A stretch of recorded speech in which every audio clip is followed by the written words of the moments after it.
देखिए, मैं आपको बताऊं कि रेलवे ने जो जानकारी दी है उसके मुताबिक 8 बजे से जो फ्लो था लोगों का वो बढ़ना शुरू हुआ और 9 साढ़े 9 के लगभग बहुत ज्यादा भीड़ हो गई। मैं आपको साथ साथ तस्वीरें भी दिखाती जाऊं। ये देखिए, ये पूरा होल्डिंग एरिया जो यहाँ पर जो एक वॉक ओवर जहां से किया जाता है वो मैं आपको तस्वीरें दिखा रही हूँ। तो रेलवे ने साफ तौर पर यह जानकारी दी है कि 8 बजे से थोड़ी थोड़ी भीड़ बढ़ने लगी और 9 साढ़े 9 बजे स्थितियां बेहद खराब हो गई और जो लोग थे वहां अचानक ये जो 12 नंबर और ये 13 नंबर और 14 नंबर के जो प्लेटफॉर्म है वहां पर इतने बड़े कि वहां पर भगदड़ जैसी स्थिति हो गई। ये मैं आपको जहां पर अभी हम खड़े हैं, अभी तो आपको यहाँ पर सारी सिचुएशन नॉर्मल दिख रही है, लेकिन मैं फिर अगर आपको एक बार यहाँ से नीचे की तरफ दिखाऊं, जिन सीढ़ियों पर फिलहाल हम चल रहे हैं, यहाँ पर अभी भी आपको वो निशान अगर हम बाहर की तरफ देखें कि कल किस तरीके के हालात रहे होंगे वो साफ दिख रहे हैं। लोगों की वाटर बॉटल्स हो, चप्पलें हो, उनके घर के सामान, उनके बैग, किसी का खाना, ये सब कुछ अभी यहाँ से साइड किया गया है क्योंकि रेलवे एक ऐसी जगह है जो स्टैग्नेंट नहीं रह सकती। लगातार यहाँ पर लोगों की मूवमेंट है और जल्द से जल्द इसको क्लियर यहाँ पर किया गया। कुछ चप्पलें देखें यहाँ पर आपको नजर आएंगी। ये तस्वीरें साफ बयान कर रही हैं कि कल रात यहाँ दरअसल हुआ क्या होगा। ये जहाँ पर मैं मौजूद हूँ, इस तरफ 14 स्टेशन है, 14 नंबर प्लेटफॉर्म है, दूसरी तरफ 13 नंबर प्लेटफॉर्म है। उसके बीच यहाँ पर जो रात को अचानक भीड़ बढ़ी है उसको कंट्रोल करने की कोशिश की गई है। यहाँ पर एनडीआरएफ की टीमें आई, दिल्ली पुलिस की टीमें आई, आरपीएफ की मौजूदगी रही। उसके बाद सिचुएशन को कंट्रोल जरूर किया गया, लेकिन भगदड़ हो चुकी है। लोगों की मौत की भी यहाँ पर खबर आ रही है। ये जो डीले वाला पॉइंट हम बता रहे हैं, ये जानकारी अभी ऐसी शुरुआत से निकल कर आई है, लेकिन रेलवे ने इसके बारे में कोई ऑफिशियल जानकारी नहीं दी है क्योंकि वीकेंड है। इसलिए मैं अभी भी अगर आपको दिखाऊं, देखिए बिल्कुल सुबह सुबह का वक्त है, आप देखेंगे कि अभी भी लगातार लोग आते जा रहे हैं और ऐसे में महाकुंभ के दौरान लोग वीकेंड को प्रेफर करते हैं इस वजह से कि सोचते हैं सैटरडे को निकल जाएंगे, संडे को स्नान करके दूसरी ट्रेन से वापस आ जाएंगे, एक ही दिन में सारा काम हो जाएगा। और यही रहा जिस तरीके से सैटरडे और संडे के लिए वंदे भारत दिल्ली से बनारस की शुरू की गई, वो 2 स्पेशल ट्रेन चलने के बाद भी इस तरीके के भगदड़ का माहौल रहा और उसके बाद 4 और स्पेशल ट्रेन चलाकर रात में यहां से जो लोग और जाना चाहते थे उनको यहां से रवाना किया गया है। अभी भी यहां पर मौजूदगी है, रोप्स लगा दी गई है प्लेटफॉर्म पे। कोशिश की जा रही है कि जो अनरिजर्व, जिनके पास टिकट नहीं है, उन लोगों को यहां पर ना आने दिया जाए। जी, मैं आपको सीधी तस्वीरें ही दिखा देती हूँ। देखिए, ये वो फुटओवर है जहां पर कल ये पूरा स्टैम्पीड हुआ है, कल ये पूरी भगदड़ हुई है। यहाँ पर अभी आप देखेंगे कि लोग ही नजर नहीं आ रहे हैं। प्लेटफॉर्म जो ये जो पूरा फुटओवर है ये खाली नजर आ रहा है, तो यहाँ पर किसी तरीके की कोई सिक्योरिटी भी नहीं दिख रही है। थोड़ी देर पहले यहाँ पर हमें कुछ अर्धसैनिक बल जो थे वो जरूर नजर आए थे।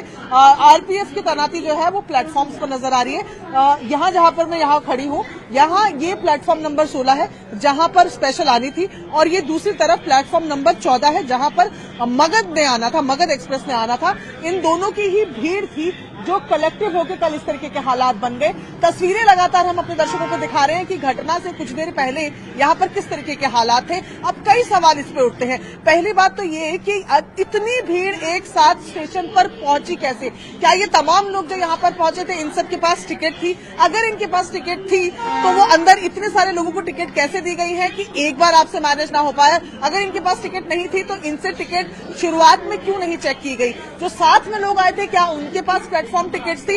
ये तमाम वो रूल्स एंड रेगुलेशन है जो बेहद आम है अगर आप रेलवे स्टेशन में आते हैं। पर कल जिस तरीके के हालात बने हुए थे, साफ तौर पर इतनी कैपेसिटी ट्रेन की होती ही नहीं है जितनी भीड़ कल यहाँ पर देखने को मिल रही थी, जिसके बाद ये पूरा हादसा भी पेश आया है। और ऐसे में फिलहाल जो सिचुएशन नजर आ रही है बिल्कुल कूल एंड काम यहाँ पर नजर आ रही है। अभी आप देखेंगे दूर तक फुटओवर ब्रिज में अगर आप ये नजर मारेंगे, क्योंकि हम 16 से शुरू हैं और प्लेटफॉर्म नंबर 8 तक की अगर आपको यहाँ पर हम तस्वीरें दिखा रहे हैं, यहाँ बिल्कुल सिचुएशन फिलहाल बनी हुई है। जो दर्दनाक हादसा कल हुआ है उसके बाद यहाँ पर आरपीएफ, दिल्ली पुलिस, एनडीआरएफ की टीम ने आके मोर्चा संभाला और अभी बिल्कुल स्मूथ ऑपरेशन है। लेकिन सवाल ऐसे कई हैं जिनके जवाब रेलवे को भी देने होंगे। और देखिए, मैं अगर आपको तस्वीरें भी दिखाऊं, तस्वीरों के माध्यम से भी मैं आपको बताती रहती हूँ। एनडीआरएफ की टीमें अब यहाँ डिप्लॉयड नहीं है, दिल्ली पुलिस की टीमें यहाँ पर अब डिप्लॉयड नहीं है। आरपीएफ के जवान जो अपनी रेगुलर ड्यूटीज में रहते हैं केवल वही यहाँ पर नजर आ रहे हैं, क्योंकि मैं लगातार आपको तस्वीरें दिखा रही हूँ कि अब सिचुएशन नॉर्मलसी से ज्यादा हो गई है। नॉर्मल यहाँ पर अब बिल्कुल सिचुएशन है। जब कोई ट्रेन आती है तो इस तरीके की भीड़ जो आप देख रहे हैं, क्योंकि एक ट्रेन अभी रुकी है, इस तरीके की भीड़ नजर आती है फुटओवर में। इसके अलावा पूरा फुटओवर ब्रिज जो है वो खाली है। केवल जो ट्रेन के से बाहर निकल रहे हैं लोग, उनके आने का, या जो लोग ट्रेन पकड़ने के लिए आ रहे हैं उनकी यहाँ पर भीड़ है। उसके अलावा यहाँ पर कुछ भी भीड़ फिलहाल नहीं है।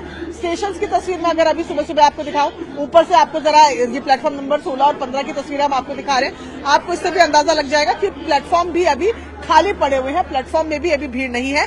केवल तभी भीड़ होती है जब ट्रेन आने वाली हो, और अभी यहाँ पर कोई तस्वीर इस तरीके की नहीं है जहां पर बहुत ज्यादा भीड़ नजर आ रही है। और यही कारण है कि अब डिप्लॉयमेंट जो है वो यहाँ पर नहीं दिख रहा है, लेकिन नजर रखी जा रही है और रेलवे के तमाम आला अफसरों के द्वारा, और चाहे वो डीसीपी हो वो भी लगातार यहाँ पर नजर रखे हुए हैं। और कल की सिचुएशन में कल ये भीड़ होगी इसका अंदाजा लगाया गया था, लेकिन वो भीड़ इतनी ज्यादा होगी यहाँ मिसकैलकुलेशन हो गया। कल पुलिस की तरफ से भी ये बात की गई थी कि भीड़ होने का अंदाजा था, लेकिन इस तरह इतनी ज्यादा हो जाएगी इसका अंदाजा नहीं लगाया गया था, जिसके बाद ये हादसा पेश आया जिसमें अब 18 लोगों की मौत की खबर आ रही है। शिवानी।